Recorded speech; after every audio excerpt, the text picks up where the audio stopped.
भारत पर तुर्क आक्रमण होने से पहले का राजनीतिक परिदृश्य कल हमने पढ़ा था। हमने कल ये पढ़ा था कि भारत पर जो तुर्क आक्रमण हुए वो दो चरणों में हुए। पहले चरण में महमूद गजनवी ने सन 1000 ईस्वी से लेकर 1027 ईस्वी के बीच में भारत में 17 बार आक्रमण किए। भारत पर तुर्क आक्रमणों का दूसरा चरण जो रहा वो मोहम्मद गोरी के समय शुरू हुआ। मोहम्मद गोरी ने सन 1175 ईस्वी में पहली बार मुल्तान और सिंध प्रदेश के ऊपर आक्रमण किया। उसके बाद मोहम्मद गोरी ने 1178 में पंजाब प्रांत को जीत लिया। महमूद गजनवी के वंश का जो वंशज था खुसरो मलिक, उसको परास्त कर मोहम्मद गोरी ने पंजाब की राजधानी लाहौर पर कब्जा कर लिया। लाहौर को अपना आधार शिविर बनाकर, बेस कैंप बनाकर मोहम्मद गोरी ने अपने सेनापतियों, जिसमें प्रमुख था कुतुबुद्दीन ऐबक, जिसकी मदद से, और एक था इब्ने बख्तियार खिलजी, इनकी मदद से मोहम्मद गोरी ने उत्तर भारत और पूर्वी भारत के इलाकों तक, बंगाल तक अपना साम्राज्य स्थापित किया। जहां महमूद गजनवी के आक्रमणों का उद्देश्य मात्र धन लूटना था, वहीं मोहम्मद गोरी के नेतृत्व में जो दूसरे तुर्क आक्रमण हुए उनका उद्देश्य भारत में तुर्क साम्राज्य की स्थापना करना था। तो जहां महमूद गजनवी के भारत आक्रमणों का उद्देश्य धन लूटना था, वहीं मोहम्मद गोरी के भारत पर आक्रमण का उद्देश्य भारत में साम्राज्य स्थापित करना था। तो जब इन दोनों तुर्क आक्रमणों के वक्त का हमने राजनीतिक परिदृश्य देखा कि उस वक्त भारत में राजनीतिक अनेकता की समस्या थी। राजपूत राज्यों में व्यक्तिगत मतभेद और अहंकार की भावना से विरोध, प्रतिस्पर्धा और संघर्ष की परिस्थिति थी। राजनीतिक अनेकता की ये समस्या केवल राजपूत राज्यों तक ही सीमित नहीं थी, बल्कि इसका प्रभाव देश के सामान्य राजनीतिक जीवन पर भी पड़ा था। उत्तरी भारत में राजनीतिक एकता का पूर्ण अभाव था। अनेक छोटे छोटे राज्य सारे देश में बने हुए थे, परंतु कोई भी एक राज्य इतना शक्तिशाली नहीं था जो इन्हें एकता के सूत्र में बांध सके अथवा इन्हें योग्य नेतृत्व प्रदान कर सके। विभिन्न शासक आपसी प्रतिस्पर्धा के कारण एक दूसरे के विरोधी थे और इस परस्पर विरोध के कारण ये सारे राजपूत शासक एक दूसरे के साथ सहयोग करने की स्थिति में नहीं थे।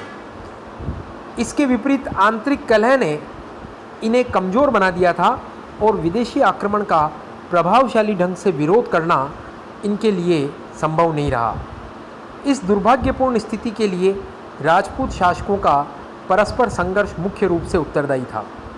राजपूतों में युद्ध को गौरवपूर्ण रूप प्रदान किया गया था, अतः हर शासक अपने सम्मान की रक्षा के लिए युद्ध करने के लिए तत्पर रहता था। आंतरिक कलह की यह स्थिति अंततः राजपूत शासकों के ही विनाश का कारण बनी। इसके अलावा राजपूतों की पराजय के कारण का हम देखें, विश्लेषण थोड़ा और करें तो राजपूतों के सामाजिक संगठन में भी कुछ दोष थे। उदाहरण के लिए, जहां उनमें अपने कबीले अथवा जाति के लिए तो अत्यधिक प्रेम और निष्ठा की भावना थी, वहां दूसरे वर्गों के प्रति ऐसी भावनाओं का अभाव था। परिणाम स्वरूप दूसरे वर्गों की स्वामी भक्ति और निष्ठा उन्हें पूर्ण रूप से प्राप्त नहीं हुई। इसके अलावा हिंदू समाज जाति और भेदभाव की प्रथा से प्रभावित था। एकता और समानता की भावना समाज में नहीं थी। मध्यकाल के आरंभ से ही इस व्यवस्था में अनेक जटिलताएं प्रवेश करने लगी थी और सामाजिक बंधुत्व की भावना संकीर्ण से संकीर्णतर होने लगी। इस व्यवस्था के कारण ब्राह्मणों को समाज में ऊंचा स्थान प्राप्त हो गया और निम्न वर्गों जैसे शूद्र, चांडाल आदि को नीची निगाह से देखा जाता था। जहां एक ओर भारत राजनीतिक दुर्बलता और समाज में भेदभाव के कारण असुरक्षित हो रहा था, वहीं दूसरी ओर भारत आर्थिक रूप से अत्यंत धनी और संपन्न था, क्योंकि सामंती प्रथा में किसान से लगान, भेंट और उपहार के रूप में काफ़ी धन सामंतों और शासकों द्वारा वसूला जाता था। व्यापार और उत्पादन के लिए अनुकूल परिस्थितियों के अभाव में शासक वर्ग द्वारा यह धन भोग कार्यों के लिए ज़्यादा खर्च किया जाता था।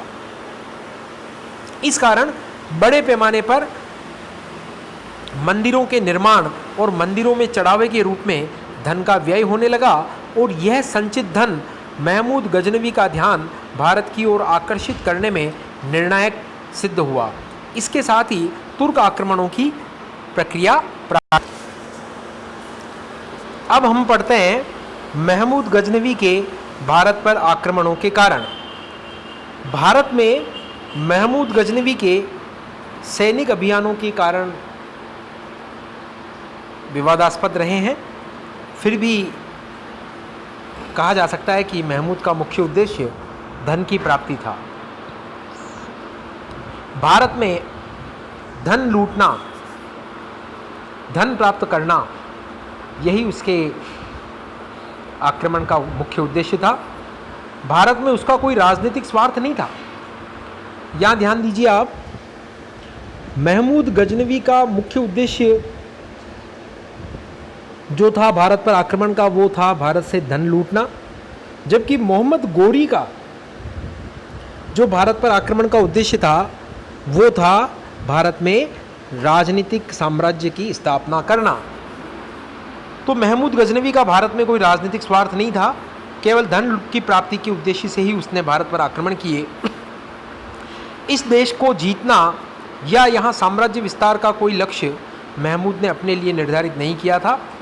एक अनजान देश में अजनबी लोगों के बीच शासन करने में महमूद को कोई रुचि नहीं थी। वह ईरान और मध्य एशिया को जीतने के लिए ज़्यादा उत्सुक था, जो भाषा, धर्म और संस्कृति के दृष्टिकोण से गजनी के समान थे। तो महमूद ईरान और मध्य एशिया को जीतना चाहता था, भारत से तो केवल धन ही लूटना चाहता था। तो ईरान और मध्य एशिया के जो इलाके थे वो भाषा, धर्म और संस्कृति के दृष्टिकोण से गजनी के समान थे। अतः इस क्षेत्र में बिखरे हुए, कौन सा क्षेत्र? ईरान और मध्य एशियाई क्षेत्र में बिखरे हुए छोटे बड़े राज्यों को जीतना महमूद का लक्ष्य था, परंतु इसके लिए सैनिक साधन जुटाना अनिवार्य था और सैनिक साधनों के लिए धन की आवश्यकता थी। इसी कारण महमूद ने भारत से यही धन जुटाने के लिए प्रयास किए, क्योंकि उत्तरी भारत के राज्य अत्यंत समृद्ध और संपन्न थे। आरंभ में महमूद के भारतीय अभियानों का क्षेत्र सीमित रहा और उसका संघर्ष सीमावर्ती हिंदूशाही राज्य के साथ होता रहा। इन युद्धों से धीरे धीरे महमूद को भारतीय शासकों की आर्थिक संपन्नता और सैनिक निर्बलता दोनों का ही आभास हो गया। उनको, महमूद गजनवी को पता पड़ गया कि भारतीय शासक सैनिक दृष्टि से दुर्बल है, परंतु आर्थिक दृष्टि से काफ़ी संपन्न है। धीरे धीरे महमूद गजनवी का आत्मविश्वास बढ़ता गया और उसने अधिक विस्तृत क्षेत्रों में अभियान किए और उनका धन लूटा। इसी लूटे हुए धन से उसने अपने सैनिक संगठन को सुदृढ़ किया और मध्य एशिया एवं ईरान में साम्राज्य निर्माण की प्रक्रिया को सफल ढंग से संपन्न किया। महमूद के आक्रमणों पर यदि दृष्टि डालें तो जैसा मैंने बताया आपको कि सन 1000 ईस्वी से लेकर 1027 ईस्वी के मध्य में महमूद गजनवी ने भारत पर 17 बार आक्रमण किए थे। उसके अभियानों पर दृष्टि डालें तो ये स्पष्ट हो जाता है कि वह भारतीय अभियानों के बाद ही मध्य एशिया के युद्ध लड़ता था और भारत से प्राप्त धन का उपयोग इन अभियानों में करता था। कहने का मतलब ये हुआ कि जैसे एक वर्ष उसने भारत पर आक्रमण किया, भारत से धन प्राप्त किया और उस धन का उपयोग मध्य एशिया में अपने सैनिक अभियानों को पूरा करने के लिए किया, तो उसका एक सिस्टमेटिक पैटर्न हमें दिखाई देता है कि एक वर्ष वो भारत पर आक्रमण करता था, यहाँ से धन प्राप्त करता था और उस धन का उपयोग मध्य एशिया और ईरान में अपना साम्राज्य बनाने में करता था। तो महमूद गजनवी के आक्रमण का प्रथम उद्देश्य था धन की प्राप्ति करना, ताकि मध्य एशिया और ईरान क्षेत्र में उसका एक विशाल साम्राज्य स्थापित हो सके।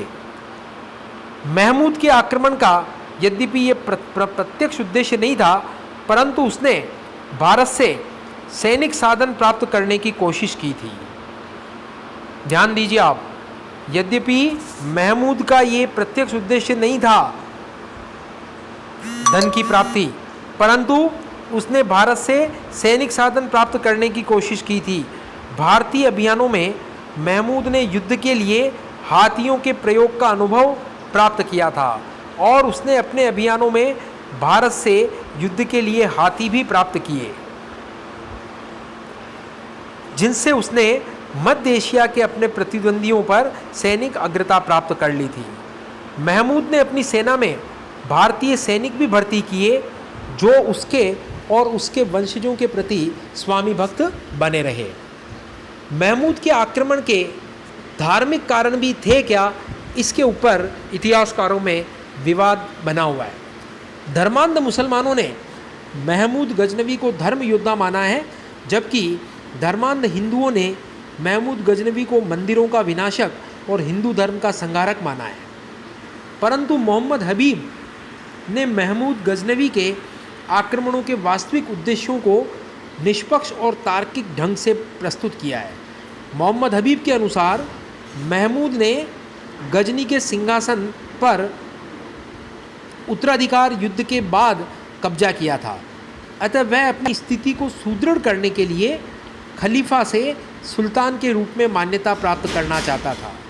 इसके लिए उसने खलीफा के समक्ष पत्र लिखकर हिंदुस्तान पर आक्रमण करने और इस्लाम को सुदृढ़ करने की प्रतिज्ञा की थी। इसके अतिरिक्त मध्य एशिया में साम्राज्य स्थापना के लिए वहाँ के मुसलमानों के बीच अपनी लोकप्रियता में वृद्धि अनिवार्य थी, इसलिए धर्मांध मुसलमानों का सहयोग प्राप्त करने और उनके बीच अपनी लोकप्रियता में वृद्धि करने के लिए महमूद गजनवी ने अपने भारतीय अभियानों को धार्मिक औचित्य प्रदान करना चाहा। मोहम्मद हबीब के अनुसार महमूद गजनवी के आक्रमणों को धर्म युद्ध कहना तो भूल होगी, क्योंकि महमूद गजनवी के इन अभियानों के पीछे केवल धन प्राप्ति का लक्ष्य था। महमूद के द्वारा मंदिरों को लूटा गया, मूर्तियों को तोड़ा गया, तो केवल इसलिए कि ये मंदिर धन से भरे थे। देवताओं को प्रस्तुत चढ़ावे के रूप में सोना, चांदी और बहुमूल्य रत्नों का खजाना इन मंदिरों में इकट्ठा था और इनकी प्राप्ति महमूद के लिए आवश्यक थी, क्योंकि इनके बिना वह मध्य एशिया और ईरान में अपने साम्राज्य निर्माण का लक्ष्य प्राप्त नहीं कर सकता था। तो मोहम्मद हबीब ने ये सही लिखा है कि इस्लामी कानून में कोई सिद्धांत नहीं है जो महमूद द्वारा विनाश एवं विध्वंस के जो कार्य किए गए उनको सही ठहराए, मगर धर्मांध मुसलमानों ने ऐसा ही किया। महमूद गजनवी एक चालाक राजनीतिज्ञ था और उसने समकालीन धर्मांधता का पूरा लाभ उठाया। यह स्मरणीय है कि महमूद द्वारा मंदिरों का विनाश केवल युद्ध काल के में हुआ और शांति की परिस्थितियों में उसने मंदिरों को क्षति नहीं पहुंचाई। इतना ही नहीं, उसने अपने हिंदू सैनिकों को गजनी नगर में पूजा पाठ की अनुमति भी दी थी। तो निष्कर्ष रूप में हम ये कह सकते हैं कि महमूद गजनवी के आक्रमणों का जो मौलिक कारण था वो धन की प्राप्ति था। वह भारत की धन संपदा के बारे में जानता था और भारतीय शासकों की कमजोरियों से भी परिचित था, अतः धन प्राप्ति के लिए ही उसने भारत पर आक्रमण किए और अपना लक्ष्य सफलतापूर्वक प्राप्त किया। अब महमूद गजनवी ने कौन कौन से आक्रमण किए? प्रमुख आक्रमण जो जैसा मैंने आपको बताया कि 1000 ईस्वी से लेकर 1027 ईस्वी के मध्य में महमूद गजनवी ने 17 प्रमुख आक्रमण किए थे। अब उन आक्रमणों को हम देखते हैं।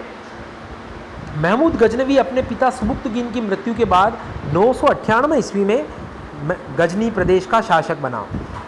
महमूद गजनवी एक महत्वाकांक्षी शासक होने के नाते वह गजनी को एक विस्तृत साम्राज्य का रूप देना चाहता था, परंतु साम्राज्य विस्तार के लिए युद्ध लड़ना आवश्यक था और युद्ध लड़ने के लिए पर्याप्त आर्थिक साधन जुटाना भी जरूरी था और पर्याप्त आर्थिक साधन जुटाने के लिए ही अर्थात धन लूटने के लिए ही उसने भारत पर आक्रमण किए।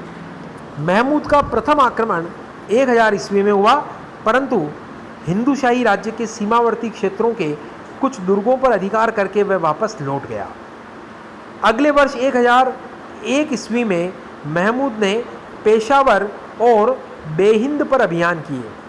हिंदूशाही शासक जयपाल और उसके अनेक सेनानायक महमूद द्वारा बंदी बना लिए गए और राजधानी जो हिंदूशाही राज्य की थी बेहिंद, उस पर भी महमूद गजनवी का अधिकार हो गया। यद्यपि महमूद गजनवी ने धन लेकर के जयपाल को मुक्त कर दिया, परंतु जयपाल ने अपना राज्य आनंदपाल अपने पुत्र को सौंप करके खुद ने आत्महत्या कर ली, क्योंकि महमूद गजनवी से वो निरंतर परास्त हो रहा था। 1005 ईस्वी में महमूद गजनवी ने मुल्तान पर चढ़ाई की और वहाँ के शासक दाऊद जो था वो करामिता संप्रदाय का मुसलमान था। दाऊद ने मुल्तान पर महमूद के आक्रमण से बचने के लिए आनंदपाल से सहायता मांगी। इस कारण महमूद ने पहले आनंदपाल को ही पराजित किया। मुल्तान के शासक दाऊद ने भी आत्मसमर्पण किया और 20,000 दिरहम देकर स्वयं को मुक्त कराया। यद्यपि महमूद ने धन लेकर जयपाल को मुक्त कर दिया, परंतु आत्मग्लानि से दुखी होकर के जयपाल ने 1003 ईस्वी में आत्महत्या कर ली। 1007 ईस्वी में महमूद गजनवी ने भीरा के शासक बीजी राय पर चढ़ाई की और बीजी राय ने भी बंदी होने के अपमान से बचने के लिए आत्मसमर्पण कर दिया। महमूद ने उसके राज्य पर अधिकार कर लिया।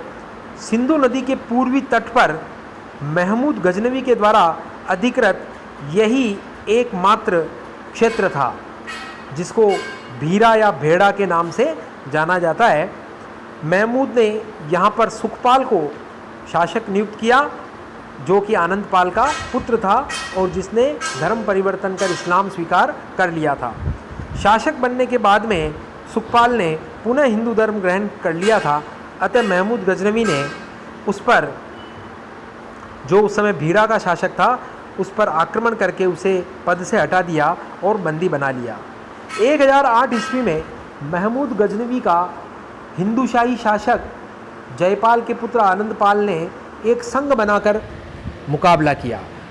महमूद गजनवी के विरुद्ध पहली बार राजपूत शासकों के द्वारा एक सामूहिक संघ बनाया गया था, जिसमें उज्जैन, ग्वालियर, कालिंजर, कन्नौज, दिल्ली और अजमेर के शासकों ने भाग लिया। परंतु महमूद गजनवी ने इस संगठित सेना को भी सन 1008 ईस्वी में परास्त कर दिया और उसके बाद नगरकोट पर उसने आक्रमण किया और वहाँ के मंदिरों से भी अपार धन लूटा। उसके बाद उसने आनंदपाल पर दबाव डाला और उसको भी सरेंडर करवाया। महमूद गजनवी के लिए ये एक महत्वपूर्ण सफलता थी। अब उसे भारत पर आगे की चढ़ाई का रास्ता सुगम हो गया था। 1010 में महमूद ने मुल्तान पर आक्रमण किया। 1011 में फिर महमूद ने मुल्तान पर दूसरी बार आक्रमण किया। दूसरे आक्रमण में उसने मुल्तान को जीतकर वहाँ के करामिता संप्रदाय का जो मुस्लिम शासक था दाऊद, उसको बंदी बना लिया, परंतु उसने मुल्तान पर अधिकार नहीं किया। 1011-12 में उसने थानेश्वर पर चढ़ाई की और चक्र स्वामी के मंदिर से खूब धन लूटा। इस बीच आनंदपाल की मृत्यु हो गई और नए त्रिलोचन पाल के कहने पर, त्रिलोचन पाल ने अपने बेटे भीम के कहने पर महमूद का विरोध करने की नीति अपनाई।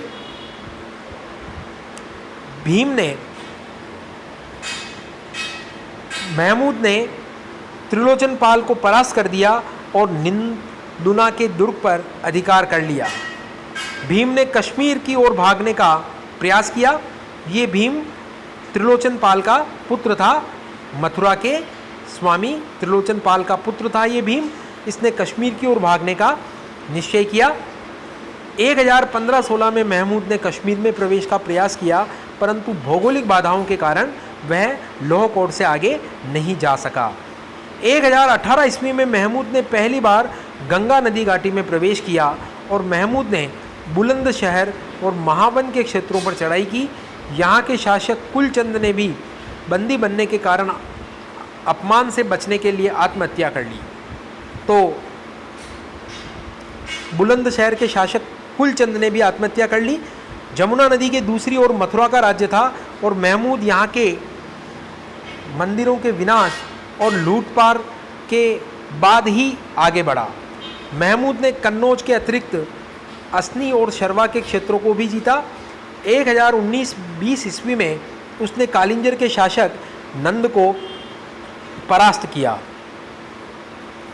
कालिंजर के शासक नंद को परास्त किया, जो कि त्रिलोचन पाल का मित्र था। नंद जो था वो हतोत्साहित होकर युद्ध से भाग गया और महमूद ने गजनी वापस लौटने का निश्चय किया। 1021-22 में महमूद ने पुनः पंजाब क्षेत्र में प्रवेश किया और इस बार उसने पंजाब का प्रशासन ही अपने हाथ में लेने का निश्चय किया। त्रिलोचन पाल की इस बीच मृत्यु हो चुकी थी और उसका पुत्र भीम अजमेर का शरणार्थी था। पंजाब में प्रत्यक्ष शासन स्थापित करने का जो निर्णय था महमूद ने इसलिए लिया था कि दूर स्थित प्रांतों की विजय के लिए भारत में एक सैनिक केंद्र की आवश्यकता थी और इसके लिए पंजाब उपयुक्त था। तो 1021-22 में महमूद ने पंजाब में प्रवेश किया। फिर 1022-23 में महमूद ने कालिंजर पर चढ़ाई की और नंद को परास्त किया। उसने ग्वालियर के दुर्ग पर भी कब्जा कर लिया। फिर सबसे महत्वपूर्ण प्रसिद्ध अभियान जो था उसका महमूद गजनवी का, वो 1025-26 में सोमनाथ के मंदिर पर था। 1025 में सोमनाथ के मंदिर पर जो उसने आक्रमण किया वो बड़ा भीषण रहा। सोमनाथ का मंदिर गुजरात में स्थित था और भारत के अत्यंत महत्वपूर्ण मंदिरों में था। महमूद ने राजपूताना की ओर से गुजरात में प्रवेश किया, राजस्थान की ओर से गुजरात की ओर एंट्री की। यद्यपि मंदिर की रक्षा के लिए गुजरात के शासकों ने वीरतापूर्वक प्रयास किया लेकिन परास्त हो गए वो। महमूद ने फिर सोमनाथ के मंदिर से अपार धन संपदा इकट्ठी की और उस मंदिर को ध्वस्त कर दिया। उसके बाद उसने अनहिलवाड़ा के शासक परमदेव पर चढ़ाई की और उसे हराया। वापसी में महमूद को राजपूताना के मार्ग से गुजरना पड़ा, जहां जाटों ने उसे लूटने का प्रयास किया, परंतु महमूद सफलतापूर्वक वापस लौट गया। 1027 ईस्वी में सिंध के और राजपूताना के जाटों को दंडित करने के उद्देश्य से उसने भारत पर अंतिम आक्रमण किया 1027 में और अंततः जाटों को पराजित कर दिया। तो ये महमूद का अंतिम भारतीय अभियान था। इस प्रकार सन 1000 से लेकर 1027 ईस्वी के बीच जो 17 बार महमूद ने उत्तरी भारत पर जो आक्रमण किए, उससे आसानी से अनेक भारतीय शासक परास्त हो गए और गुजरात से लेकर पूर्वी यूपी तक के क्षेत्र को उसने रौंद डाला। यहाँ तक कि बंगाल तक के इलाके पर भी इब्ने बख्तियार खिलजी बिहार के नालंदा विश्वविद्यालय में उसने आग लगा दी थी, जो मोहम्मद गोरी का सेना नायक था।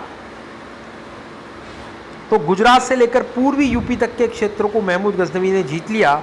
महमूद के इन अभियानों का उद्देश्य साम्राज्य निर्माण करना नहीं था और इसीलिए इन सफलताओं के बाद भी उसने उत्तरी भारत में अपनी सत्ता की स्थापना नहीं की। वह धन लूटने के उद्देश्य से ही भारत आया था और इस उद्देश्य की प्राप्ति में वह पूरी तरह सफल रहा। एक विजेता और योद्धा के रूप में महमूद की सफलता इतिहास में कम ही दोहराई गई। यद्यपि महमूद के द्वारा लूटपाट और हिंसा की आलोचना भी की जाती है, परंतु विजेता के रूप में महमूद गजनवी की उपलब्धियों की इतिहासकारों ने प्रशंसा की है। तो अगला टॉपिक फिर हमारा होगा महमूद गजनवी के आक्रमण के परिणाम क्या निकले। इसको हम अगली क्लास में पढ़ेंगे। धन्यवाद।